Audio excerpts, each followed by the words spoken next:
Remember that you are the creator. Ra describes the three main steps, and I love the simplicity of this, of the whole spiritual journey for the sincere adept, or to cultivate the discipline of the personality, or the disciplined personality. And at step one, know yourself, which is what these entities will help you do. Know your patterns, know your weaknesses, know your motivations, know your true intentions, know your belief systems. Step two, accept yourself, accept your opinions, accept your feelings, accept your fears.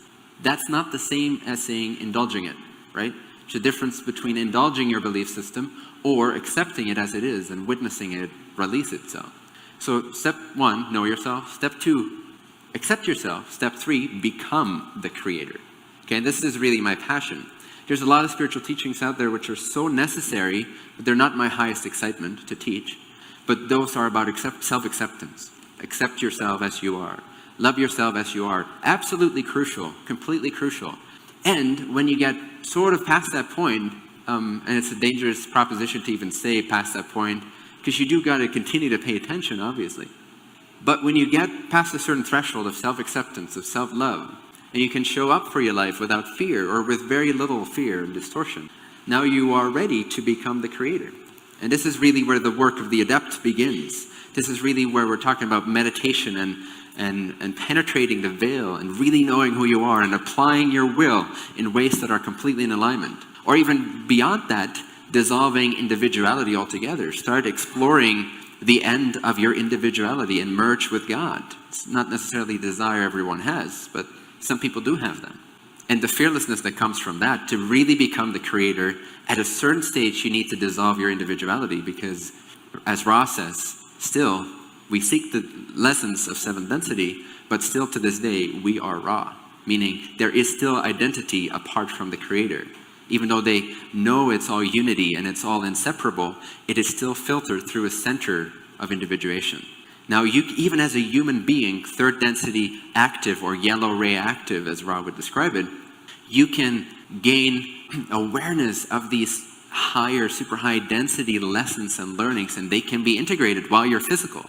In fact, in some senses, it's easier to do because you have this great limitation. The contrast is so huge between those understandings and your everyday life experience of grocery shopping and arguing with your partner. So there is a lot that we can facilitate from this space of being incarnate in this seemingly limited reality. There's amazing things that you can realize. You can realize what's beyond existence, beyond creation as we know it.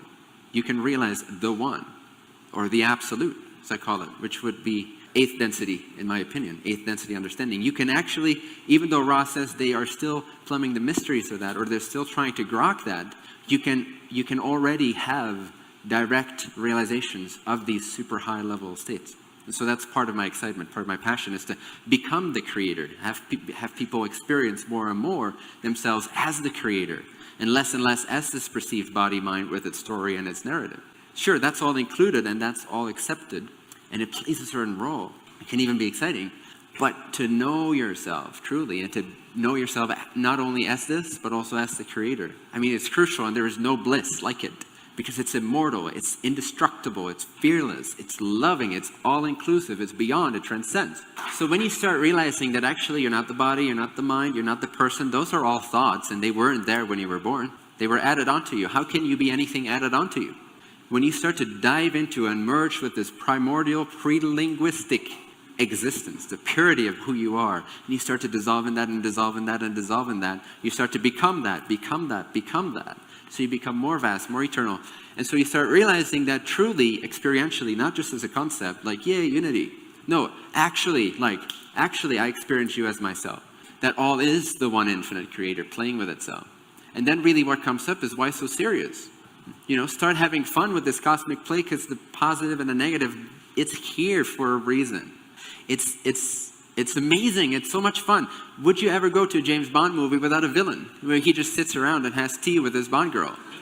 It wouldn't do very well at the box office, you know? You're infinite, you're immortal, and I want you to know that. And if you don't know it, it's scary. To whatever extent you don't know it, this journey is scary, okay? And as soon as you get scared, it's a clear indication of, hey, I've got some work to do. I believe I'm the body. But do you want to really be limited to that? Just because you've assumed this for 30, 40, 50, 60, 70 years, or 84, at some point you want to loosen that up, right? You want to experience the Creator in your heart. You want to experience the undiluted infinite bliss of pure consciousness beyond body-mind assumption. Or maybe you don't, I don't know. But then it becomes more fun because you're not as afraid. You become less and less afraid. And again, then you can love and include, and you're actually just playing with these fifth and fourth density minions, because you become so aware of these types of influences more and more as you start to recognize them. And because you know yourself beyond the body-mind, generally your awareness just becomes more radial, it becomes more aware, and you start picking up on all these subtleties that everyone else seems to be missing, or they just seem to be asleep in their own personal bubble. And you start to wake up and you start to notice things and see things and feel things and sense things. And then you're able to play chess with these beings. Before that, you're just a chess piece. You're just a little pawn. But you can become a chess master, and you can actually lovingly defeat, or rather resolve, the paradox of polarities by coming from the sixth density understanding, at the very least, of unity. You know, as Ra says, I am of the vibration of, I'm paraphrasing, the vibration of unity. All paradoxes are resolved. All polarities have ended, have unified. So as a separate creature, as a pawn playing on the good side, yay, disclosure, which I'm not saying that's a bad thing. That's what is needed relatively. But there's a difference between playing a game or believing that you are the character in the game. As soon as you believe you are the character in the game and you forget that you're actually there, you can turn off the television and like have a chat with someone else. You are free beyond your own character. You just have a role to play here that doesn't make you physical, that doesn't make you limited, that doesn't make you human. You're not human. You're not human. Like, you're not human, but you're also not alien. You're nothing.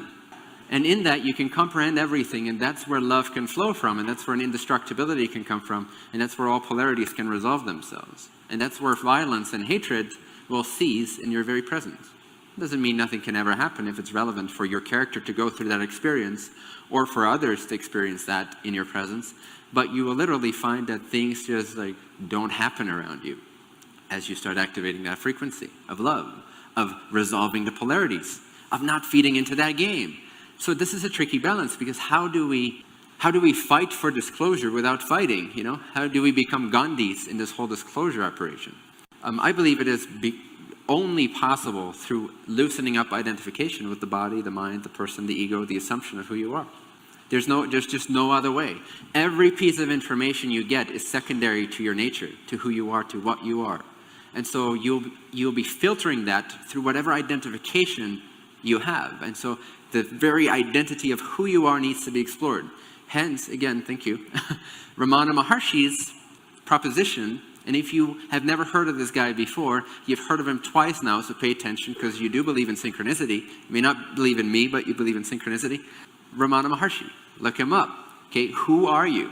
It's the investigation for the very root of your identity. Because every time you're speaking to someone, you have an assumption of, I'm over here, I'm this body, I'm this person, I've got this history, and I'm talking to you. Every time you're speaking, every time you're expressing yourself socially, or even without being social, you're assuming that you are someone. It's an assumption. It's not actually true if you investigate directly, using direct experience. But to do that, you need to give concepts a break. You need to take that pause, and I often say, for 2 to 5 seconds at a time, at least 12 times a day, completely seize any and all thoughts and know the existence that remains. Wake up there to that.